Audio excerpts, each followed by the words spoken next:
Bonjour tout le monde, c'est Isabelle, la voix de Gaïa. Eh bien écoutez, j'espère que vous allez bien. Donc on est dimanche, il fait pas très beau très beau. C'est l'occasion pour moi aujourd'hui, parce que j'avais envie de faire cette vidéo sur la première partie du parcours Flamme Jumelle. Alors j'avais déjà parlé des rencontres, est-ce qu'il pense, il ou elle pense à moi? Mais là, j'avais une situation qui était assez précise dont je voulais vous parler avec plein de petites choses qui se mettaient autour.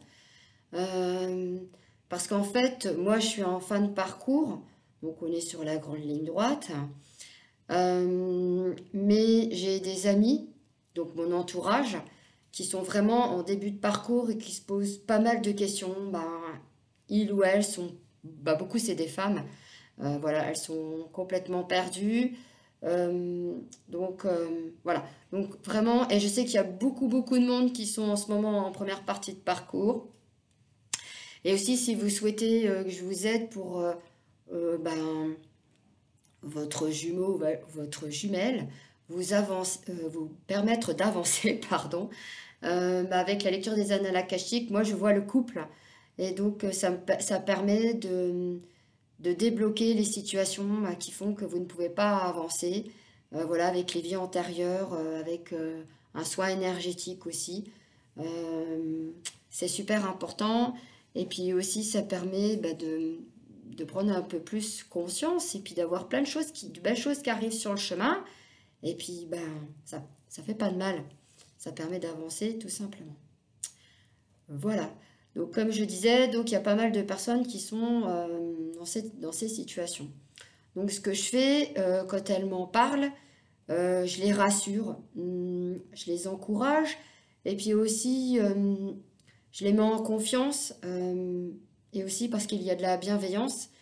Et bon, je pense que ça, je vais vous parler aussi de l'entourage des tierces qui ne sont pas dans ce parcours, qui ne comprennent pas. Je sais que j'avais fait une vidéo là-dessus, mais vraiment très complète. Bon, j'en parlerai un tout petit peu. Alors, ce qui se passe quand on rencontre son jumeau ou sa jumelle, bon, vraiment en gros, soit on est libre, ça dépend voilà, de son parcours, ou soit on peut être tous les deux mariés ou en couple. Et suite à ça, il y a plein de petites choses qui font que voilà, le parcours est comme ça. Après, chaque parcours est différent. Donc, dans la rencontre, il y a la lune de miel. Voilà, c'est génial, on est heureux, on s'aime, youpi. Voilà. Et en fait, ce qui se passe, c'est que le runner, à un moment donné, il prend de la distance. Voilà. Il prend la fuite. En fait, ce qui se passe, c'est que il n'accepte pas le contrat d'âme. Voilà. C'est aussi simple que ça. Parce que son mental, il lui montre des peurs, des doutes, la colère, la tristesse, le refus d'avancer. Il ne veut pas sortir de sa zone de confort. Hein. C'est aussi simple que ça. C'est pas évident hein, pour l'autre, hein, parce que il cherche à s'éloigner de la relation. Donc comme je dis, il fait le yo-yo avec son autre, et il ou elle, il comprend pas. euh, bah, Qu'est-ce qui se passe? Voilà, c'est aussi simple que ça. Euh, alors en plus, ce qu'il fait, c'est que le runner, il est complètement contradictoire entre ses actions, ce qu'il écrit dans les messages, et encore après. Donc ça change tout le temps. Parce qu'en plus, il a ses masques aussi, avec ses peurs. C'est pour ça, en fait, voilà, c'est vraiment la galère. Voilà. Euh, donc par exemple, je vais vous filer un exemple. Hum, donc, on lui écrit plein de messages et puis il répond pas. Voilà. Il nous laisse dans l'attente. On essaye de l'oublier. Bon, c'est sûr, on n'oublie jamais son autre, hein, bien sûr, mais on essaye d'avancer et en se disant bon, voilà, là, écoute, je comprends pas, il m'envoie pas de message, qu'est-ce que j'ai fait, tout ça, on culpabilise. Puis un jour, on s'y attend pas, bien sûr. Il va envoyer un message, puis il va dire oh, coucou, c'est moi, d'un air de rien. Tiens, au fait, t'es libre, je peux passer, tout ça? Alors, bien sûr, alors, par exemple, je suis la personne qui envoie les messages, je suis en première partie du parcours, je suis folle amoureuse, bien sûr, c'est mon chéri. Oui, oui, viens, il n'y a pas de souci, on va s'arranger et tout. On est dans une soirée, par exemple, chez des amis, hop, je vais quitter plus tôt. Comme ça, je vais l'attendre, il rentre, il vient, voilà, on est tous les deux ensemble, c'est le mode lover, comme si c'était le début, c'est génial. Et puis, ben, en fait, il parle pas plus que ça. Tu sais pas trop, voilà, où ça en est.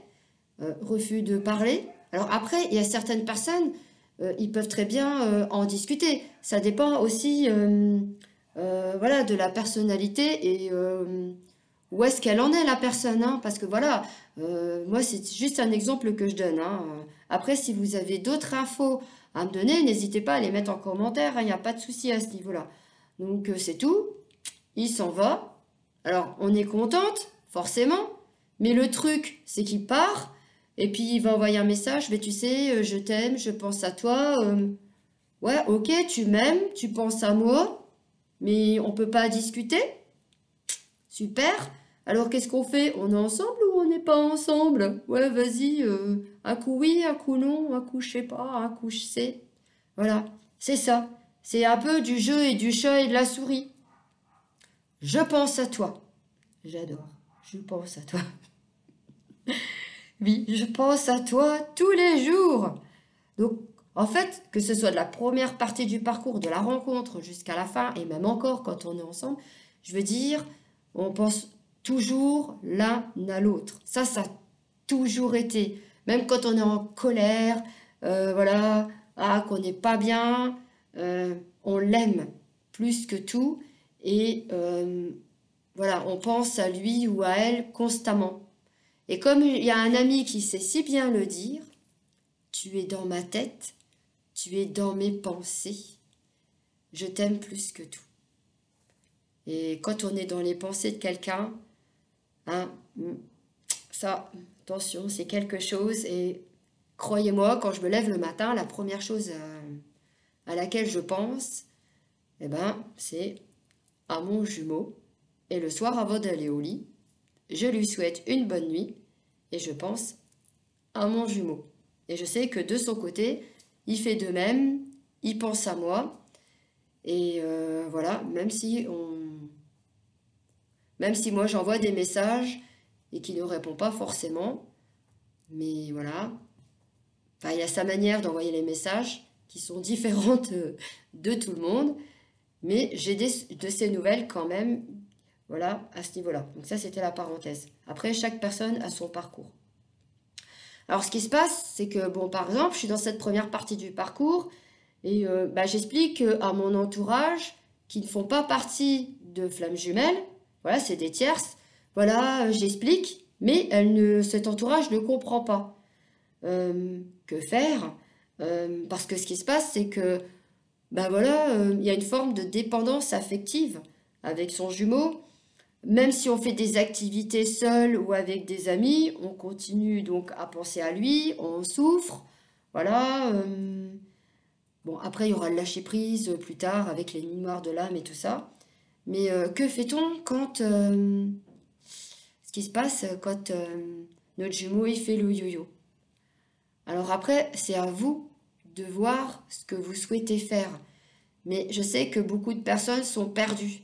Euh, voilà, avec leur mental, elles se disent, mais dis-moi ce que je dois faire.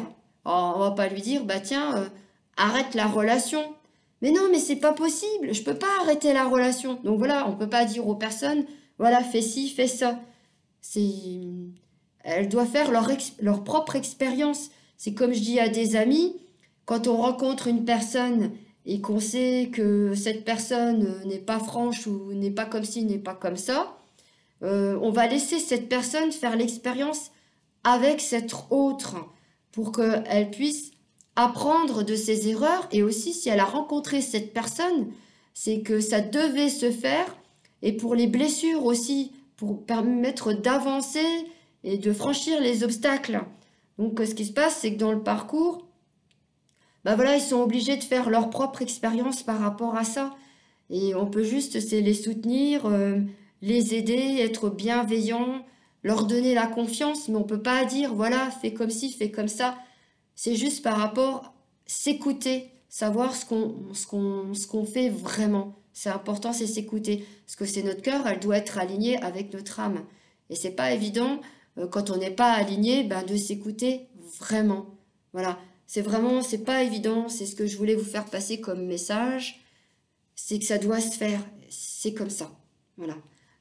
Après, le parcours, il peut être plus ou moins long. Ça dépend comment vous allez travailler tous les deux, chacun de votre côté. Donc c'est tout. Prenez les bons moments qui arrivent quand vous êtes ensemble. Je sais que c'est dur, c'est quand il s'en va, qu'il claque la porte et que vous vous retrouvez toute seule à la maison. Vous pleurez, vous lâchez, vous dites mais mince, il est parti, mais il va revenir quand? Et puis que vous apprenez qu'il est sorti avec une fille qui fait des conneries. Enfin voilà, vous le savez. Mais voilà, c'est dans la première partie du parcours, c'est comme ça. Après, vous lâcherez prise. Et après, vous direz, mais oui, mais je comprends maintenant pourquoi. Voilà. J'espère que cette vidéo aura permis de comprendre un peu ce qui se passe. C'est pas forcément évident. Voilà. Ben, je souhaite de tout cœur plein de bonnes choses aux personnes qui sont dans ces moments difficiles.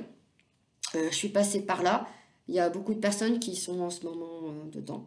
Voilà, bah, si vous souhaitez un soin énergétique, voilà, un rendez-vous, il y a toutes les infos dans le descriptif de la vidéo. Et je vous souhaite une très belle après-midi. Et puis, bah, mettez des infos dans le commentaire. N'hésitez pas à liker, à commenter. Et je vous remercie pour tous vos abonnements. Voilà. À plus tard. Bye bye.